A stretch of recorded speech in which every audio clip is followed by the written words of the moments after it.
8th Standard Maths, Part 2, Chapter 17, Circle, Chord and Arc.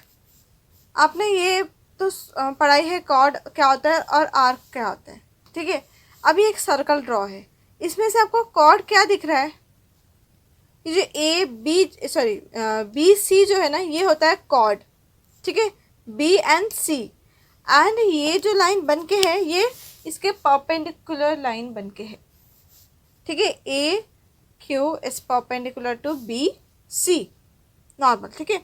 Means the perpendicular drawn from the center of a circle, perpendicular drawn from the center of the circle to its chord bisects the chord. अगर आप एक chord से perpendicular draw करते हैं centre से, तो वो क्या करता है? बाइसेक्ट करता है इस chord को।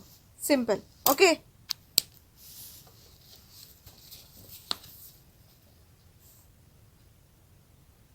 ब्लैक वाला पॉइंट पर जो डार्क ब्लैक में है, the segment joining the centre of a circle and mid point of its chord is perpendicular to the chord. मतलब इसमें बोला है कि segment joining the centre of a circle, ठीक है, segment joining a centre of a circle and mid point of its cord.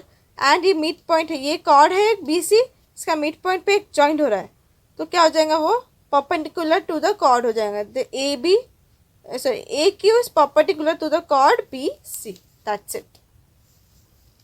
सो इसमें क्या होता है, जो ये जो लेंथ होता है, सपोज ये length B Q is equals to length Q C is equals to half of length B C. समझा कि कैसा है? बी क्यू, ये बी क्यू और ये क्यू सी, ये दोनों भी सेम लेंथ के होते हैं, ठीक है। ये दोनों भी क्या होते हैं? सेम लेंथ के होते हैं। तो ये इक्वल्स टू होता है, ये पूरा बी सी, ये पूरा बी सी जो है, ये हाफ, अगर इसको हाफ कर देंगे तो बी क्यू मिलेगा और क्यू सी भी मिलेगा, ठीक है। Half of length B C. तो ये एक फॉर्मूला तो नहीं था, ये समझने के लिए कि ऐसा भी अपन लिख सकते हैं इसको, अगर कुछ फाइंड करना है तो वैल्यूज। तो डायरेक्ट प्रॉब्लम देख लेते हैं। सपोज दिया है लेंथ ए बी, इसके अंदर सॉरी बी सी का लेंथ दिया है 13 सेंटीमीटर, ठीक है। और बोला है कि A B A Q is perpendicular to B C, ये गिवन है, ठीक है, ये गिवन है। और बी सी का भी लेंथ दिया है 13 सेंटीमीटर। तो फाइंड क्या करना है? फाइंड करना है Q C. Q C find करना है तो डायरेक्ट है यार, क्यू सी फाइंड करना है तो length of Q C equals to half of B C. तो हाफ ऑफ क्या हो जाएगा? 13, जो कि हो जाएगा 6.5 सेंटीमीटर, ठीक है। तो क्या लिख लेंगे अपना? Q C 6.5 centimetre. अभी कभी कभी क्या हो सकता है, आपको पूछ ले कि ए क्यू की लेंथ बताओ, ए क्यू की लेंथ क्या है, ठीक है। सो अगर ए क्यू की लेंथ फाइंड करना है तो आपको क्या, एक ट्रायंगल ड्रॉ करना पड़ेगा। या फिर कभी कभी हो सकता है कि फिगर के अंदर ट्रायंगल दिया है, ए सी क्यू एक ट्रायंगल दिया है। आपको ये तो पता है कि बी क्यू और क्यू सी सेम होता है, और ये जो है ए और सी, ये है radius.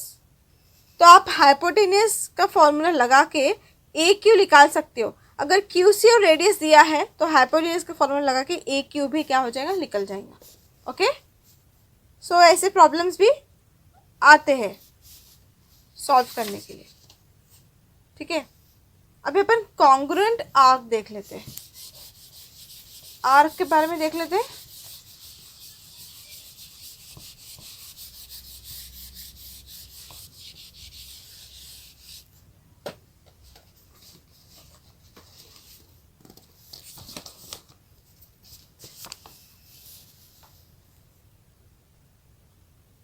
If the measures of two arcs of circle are same, then two arcs are congruent. देखो जैसे यहाँ पे बोला है कि major angle A O B और सी ओ डी, ए ओ बी और सी ओ डी, ये दोनों के एंगल क्या है? सेम है। और arc A X B and C Y D, ये भी क्या है, सेम है। तो क्या हो जाएगा, arc A X B congruent हो जाएगा आर्क सी वाई डी से। सिंपल है। अगर दोनों का भी मेजर सेम है तो दोनों क्या हो जाएंगे, कॉन्ग्रुएंट हो जाएंगे। तो इस पे बेस एक प्रॉब्लम ले लेते हैं तो आपको अच्छे से समझ में आ जाएगा। अभी एक क्वेश्चन है, अब इसमें जो क्वेश्चन नंबर 2 देखो, in the adjoining figure O is the centre of the circle. ठीक है, ओ सेंटर है सर्कल का, whose diameter is M N, उसका डायमीटर क्या है, M N.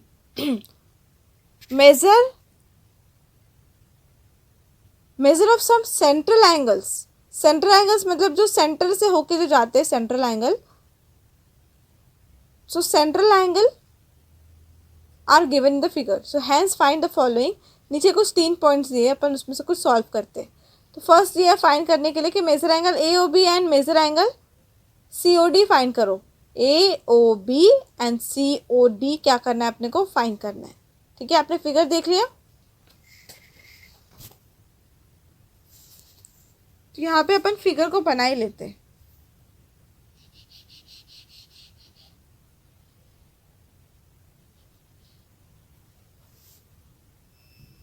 So figure draw कर लिए। तो अपने को फाइंड क्या करना था, अपने को फाइंड करना है A O B, this one is O. ठीक है, O A O B and C O D.